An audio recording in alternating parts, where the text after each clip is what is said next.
আশা করব যে রাজশাহীর হয়ে ভালো কিছু করার। আসলে আপনাদের কাছে ইজি মনে হইলে আমার কাছে একটু টাফ মনে হয়। আমার কাছে ওই ইন্টারেস্টিং লাগছে যে ৫টা ম্যাচ এক ম্যাচে আসলে অবিশ্বাস্য লাগছে আমার কাছে। উপরে যখন ড্রেসিং রুমে আমরা গেলাম ফিল্ডিং শেষে, তখন আর কি সবাই এনজয় করছে জিনিসটা। আপনি কি জানতেন যে এটা একটা রেকর্ড? না, আমি জানতাম না, বাট টিমের সবাই কথা বলতেছিল আর কি এটা নিয়ে। আর যখন সেলিব্রেশন করলেন কিছু একটা বক্স আকারে দেখালেন ড্রেসিং রুমের দিকে 50 করার পরে, এটা আসলে আমাদের টিম ম্যানেজার নাফিস ভাইকে দেখাইছি, কারণ গতকাল তিনি আমাকে টিকিটের জন্য ফোন করছিলাম আমার টিকিট লাগবে কিনা। তো আমি বলছিলাম ভাই এটা আপনাকে গিফট করলাম টিকিটটা এই ম্যাচে। তো তারপরে নাফিস ভাই আমাকে বলছিল ঠিক আছে কালকে একটা 50 মিনিটে আমাকে তুমি রেডিকেট করো। আমি এই জন্য আর কি নাফিস ভাইকে রেডিকেট করছি জিনিসটা। চ্যালেঞ্জগুলো নিশ্চয়ই মধুর লাগে যখন আপনি চ্যালেঞ্জটা অ্যাকসেপ্ট করে পারফর্ম করতে পারেন। আসলে যখন আর কি দিন শেষে সেটা সাকসেস হয় তখন আর কি ভালো লাগে জিনিসটা। আপনার জন্য এত বেশি মানে লাকি, আপনি কি বেশি কনফিডেন্স ফিল করেন এখানে এই ইভেন্টে?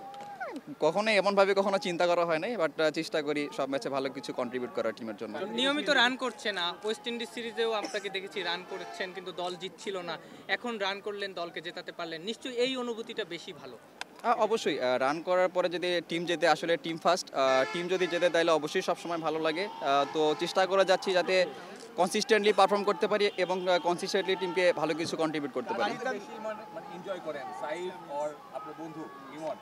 আসলে সবার ব্যাটিংয়ে আমার কাছে ভালো লাগে। সাইফ ভাই থেকে শুরু করে ইমন, তারপর দাদা, হৃদয়, সবাই আছে। সবার সবার সাথে ব্যাটিং করতে অনেক এনজয় করি আমি। তানজিদ আমি অনেক ফ্ললেস ছক্কা হাঁকাই, মানে কিভাবে সম্ভব? মানে মনে হচ্ছে খুব ইজি ছক্কা মারা। আসলে আপনাদের কাছে ইজি মনে হইলে আমার কাছে একটু টাফ মনে হয় এরকম উইকেটে। তো চেষ্টা করি যে নিজের জোনের যেগুলো ওগুলা ওভার হিটিং করার। তবে বিশ্বকাপের আগে বিপিএল যেহেতু রাজশাহীর হয়ে খেলবেন, বিপিএল এ রাজশাহীর হয়ে দলটা কেমন লাগলো আর বিপিএল এ কেমন প্রিপারেশনটা হবে?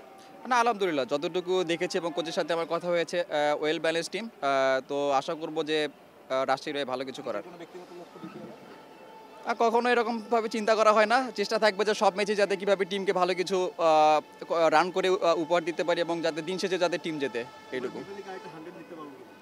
আসলে এখন বলতে পারতেছি না, বাট সবসময় তো চেষ্টা থাকে। ভাইয়া এই পুরো বছর তো টি-20তে বাংলাদেশের খারাপ সময় যায়নি, ভালো কয়েকটা সিরিজ হোম অ্যান্ড অ্যাওয়েতে এশিয়া কাপ অল্পের জন্য ফাইনাল খেলা যায়নি। আফগানিস্তানকে আমরা শারজাতে হোয়াইট ওয়াশ করেছি। বিপিএলের পরেই বিশ্বকাপের আগে আমাদের ন্যাশনাল টিমের কালারে সব খেলা শেষ। বাংলাদেশ দল নিয়ে কতটুকু আশা দেখা যায় বা কতটুকু তৈরি তারা? না, আলহামদুলিল্লাহ পজিটিভ অনেক কিছু আছে। পজিটিভের ভিতরে অনেক কিছু আমাদের ইমপ্রুভমেন্টের জায়গা আছে। তো এখন যেহেতু সামনে বিপিএল, তারপর ওয়ার্ল্ড কাপে একটা প্রিপারেশন ক্যাম্প হবে, তো সবার চেষ্টা থাকবে যার যে ল্যাকিং সেটা কীভাবে আরও ভালোভাবে ইমপ্রুভমেন্ট করতে পারি আমরা এখানে।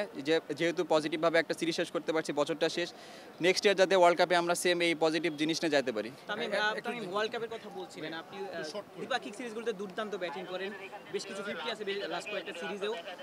ওয়ার্ল্ড কাপে কিংবা আইসিসি ইভেন্টে আপনাকে নিয়ে একটু প্রশ্নমার্ক তোলে আসলে দর্শকরা, তো সেখানে এবার নিশ্চয়ই ভালো করতে চাইবেন যেহেতু আমি যদি একটু যোগ করি যে আপনি দলের সিনিয়র প্লেয়ার হয়ে আছেন আস্তে আস্তে, ওই কতটুকু প্রেশার ফিল করেন, দায়িত্বটা কতটুকু নিতে তৈরি আপনি? প্রেশার তো সব ম্যাচেই থাকে, আর দায়িত্ব তো সবাইকে নিতে হবে। দায়িত্ব সবাই যদি আমরা ঠিকভাবে পালন করতে পারি তাহলে আমরা দিন শেষে সাকসেস হতে পারবো। তো আমার কাছে যেটা বললেন যে ওয়ার্ল্ড কাপে কিংবা আইসিসি ইভেন্টে যেভাবে আমরা ফেল করছি, তো চেষ্টা থাকবে যেভাবে আমি কনসিস্টেন্ট পারফর্ম করতে চাচ্ছি কিংবা চেষ্টা করছি, তো আশা থাকবে যে সেম ট্রাই যাতে আমি ওই ওয়ার্ল্ড কাপেও করতে পারি, সেম কনসিস্টেন্ট পারফরমেন্স।